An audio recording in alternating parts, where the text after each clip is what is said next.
Welcome to Honeybee. Don't forget to like, subscribe, and hit the bell. Real stories of love, lies, and betrayal, where every truth stings. Let's begin. My name is Victor. When my wife, Megan, decided she wanted to be a surrogate for her wealthy boss, I tried to talk her out of it, but she ignored me. So I made a choice she never expected. Megan and I had only been married for 2 years when everything fell apart.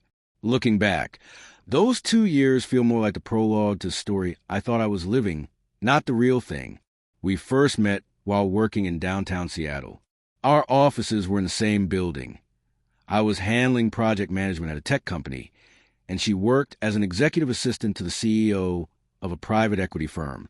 We bumped into each other a few times, started talking, and things just clicked.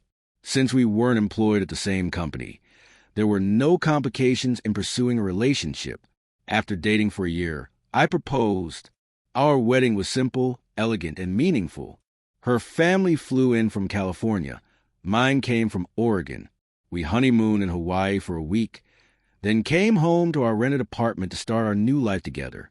From day one, we agreed not to have children right away. We both carried student debt and wanted to be financially stable before expanding our family. We had a plan. Clear our loans, build savings, secure a down payment for a house, and only then think about kids. At the time, that plan made perfect sense to both of us. I earned a solid, though not extravagant, salary. It was enough to cover bills, save a bit, and enjoy small luxuries occasionally. Megan earned a little less than I did, but her job placed her around wealth constantly. Her boss was extremely well off, and as his assistant, she was always immersed in that lifestyle, coordinating his meetings, organizing trips, and attending exclusive business functions. That world slowly began shifting her expectations. About 6 months after we got married, she started making remarks about wanting a more luxurious lifestyle. Designer bags she saw at events, high-end restaurants she wished to visit. Meanwhile, her boss was jetting off on lavish vacations she couldn't stop talking about. Whenever I reminded her of our plan to focus on financial security first, it would turn into a tense conversation.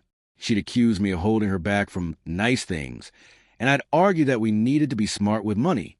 Those conversations turned into recurring arguments. Little by little, the solid ground we stood on began to crack.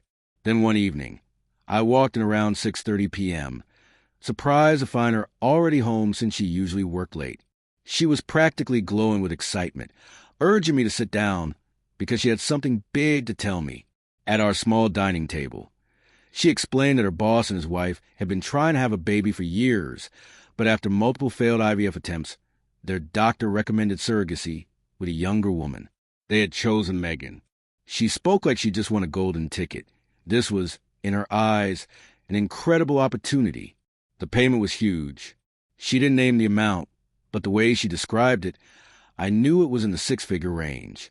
Enough to pay off all our debt, put down money on a house, and transform our finances. I sat there stunned, processing every word. Then I asked the one question that echoed in my head. You'd carry another man's baby for 9 months. How are you okay with that? Megan brushed my concern aside, like it was nothing. She said it was just a medical process, just biology, and that she'd be helping a couple desperate for a child. She painted it as noble, generous, something that could benefit them and us at the same time. I tried to make her understand that it wasn't just about biology. Pregnancy is personal, emotional, and life-changing. Carrying a child, even someone else's, isn't some casual transaction. It would affect her body, her mind, and our marriage. This was a decision that should have been made together. But as I spoke, her voice grew louder, more defensive. She accused me of being unsupportive, of failing to see how life-changing this could be. She pointed out how her boss and his wife would take care of us during the process, as if that erased everything I felt. And then she said the sentence that carved a permanent line between us. It's my body, my choice. She wasn't wrong, it was her body. But we were married. We'd promised to face life's big decisions together, and this wasn't just hers. It would affect both of us. In that moment, I realized something had shifted in how she viewed me and our marriage. I said nothing more that night. I went to bed silently, hoping she'd come to her senses. But over the following days, she moved forward like my concerns didn't matter. She scheduled appointments with a fertility doctor, never once asking for my input again. I made one last attempt to talk to her, calmly, over breakfast. I told her how deeply this hurt me, how it felt like money mattered more to her than our relationship. She immediately got defensive, accusing me of being controlling, saying I was trying to dictate what she could or couldn't do with her body. Somehow, I was the unreasonable one for not wanting my wife to carry another man's child. After that talk, I started sleeping in the guest room. The silence in the apartment grew heavier each day. We barely spoke, merely existing around each other. And then she went through with it. She had the embryo implanted, her boss's child with his wife's egg. I found out because she left the clinic paperwork on the kitchen counter. Whether by accident or on purpose, I'll never know. That night, divorce crossed my mind for the first time. We were still newlyweds, yet I felt like I was living with a stranger. She'd made a monumental decision without me, and I couldn't recognize the woman I married. Still, I hesitated. Divorce felt so final. A part of me still hoped she'd realize the damage she'd done. But instead of reaching out, she became completely consumed by the pregnancy. When the first ultrasound confirmed the implantation was successful, she was thrilled, showing me images I didn't want to see, talking about morning sickness as if it were some adventure. I felt our marriage fading into background, like we no longer shared a life. 6 weeks after the procedure, I finally made my choice. I contacted a family lawyer a close friend had recommended. She explained that since Washington is a no-fault divorce state, the surrogacy itself wouldn't impact the legal proceedings much. I instructed her to draw up the papers. Each passing day with Megan was eating away at me. A week later, I placed the divorce papers on the kitchen table before Megan got home. I was waiting when she walked in, saw the envelope, and froze. Confusion washed over her face, then shock, then fury. She demanded to know if I was serious. Calmly, I said, "You chose him over me. Don't forget that when this is over." She exploded, calling me insecure, accusing me of abandoning her when she needed me most. She saw my decision as punishment, not pain. I didn't argue. I simply told her I'd be staying with a friend and that any communication should go through my attorney. That night, I packed my essentials and walked out. The legal process began a few weeks later. Dividing assets took time. Furniture, joint accounts, 2 cars. Her lawyer tried to argue that her pregnancy made her more vulnerable and entitled to more, but my lawyer shut that down quickly. This was her decision, not my responsibility. By the time the divorce was finalized 6 months later, Megan was visibly pregnant. Seeing her at mediation, 5 months along, felt surreal, like watching a version of a future that was never going to be mine. After we signed the papers, I moved into a small 1-bedroom apartment and started piecing my life back together. I avoided asking about her. Mutual acquaintances mentioned she was doing fine, and the pregnancy was progressing normally. I buried myself in work and anything that distracted me from the past. 2 months later, a mutual friend told me Megan had given birth, but something had gone wrong. Her boss and his wife refused to honor the surrogacy agreement, accusing her of breaching confidentiality by sharing details of her pregnancy.